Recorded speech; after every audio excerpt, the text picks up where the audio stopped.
Hi guys, today I'll be taking a look at the TTC Silent Brown switches. Let's get started.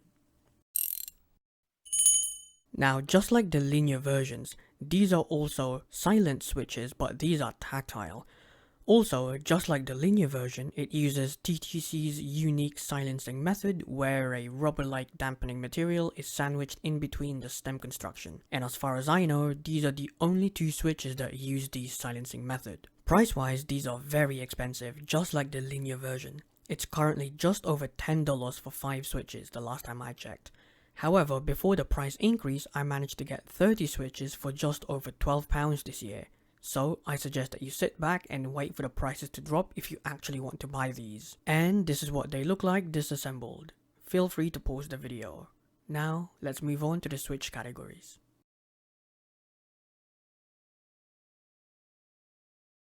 On-center key presses are scratchy. It's even worse compared to the linear version. It's really bad. Off-center key presses are just terrible, absolutely terrible. The Cherry MX Brown is better than this, and I'm not joking either. This is very bad. It's just short of the worst switches out there. 2 out of 10. The weighting is light with roughly 0.3mm of pre-travel, the tactile bump peaking at 55 grams at 0.7mm of travel.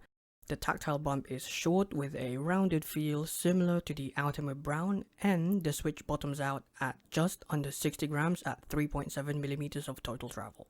So essentially, it's a bit more tactile than the MX Brown, and the tactile bump is towards the upper portion of the switch. I personally don't mind this, but the actuation is at 2mm, well after the tactile bump. Not sure why, but the tactile bump is sometimes mismatched with the actuation. That's obviously not a good thing in a tactile switch. Overall, 4 out of 10. Sound is below average, but it's easily the strongest aspect here. The extra scratchiness in the soundtrack annoys me whenever I type on these. It's not the worst, but it's getting there. However, at least it's not a super high-pitched clicky switch, so there's that. 4 out of 10. Now for the typing demo. Enjoy.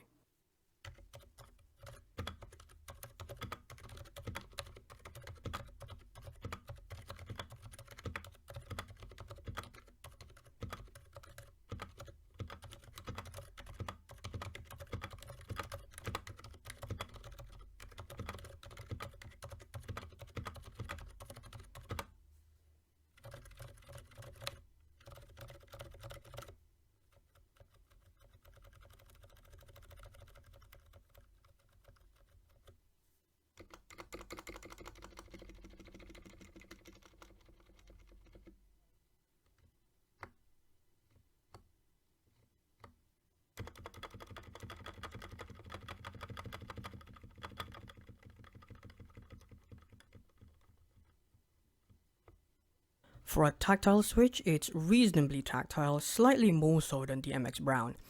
It's close to an Ultimate Brown, with the bump much earlier in the travel, which you may or may not like. As I've said, I don't mind it. The biggest downside for me is just how scratchy it is. I find it unpleasant even for short periods of time. Sometimes I find it hard just writing some emails with it, so it's definitely not for me. Also, you can try lubing this, but I don't think it will make much of a difference. 4 out of 10. For gaming, you can forget about it. It's not really suitable for that. And why, you may ask? It's the mismatched tactile bump to actuation and the scratchiness. It's really not designed for gaming, especially for stealth games. So unless you're the kind of guy that mashes every single key, get yourself a different switch. These get a 3 out of 10. In conclusion, it's a terrible switch. I honestly have no idea who this is for, but if you're looking for a somewhat quiet, scratchy, badly weighted and expensive switch, here you are. For the rest of us, keep searching for a better switch. The final score is 17 out of 50 or 34%, making it the worst switch I've ever reviewed. Yes, it managed to beat even the Jixian Blue, which was already a terrible switch. Next time I'll be reviewing a linear switch of some sort. Until then, take care and goodbye.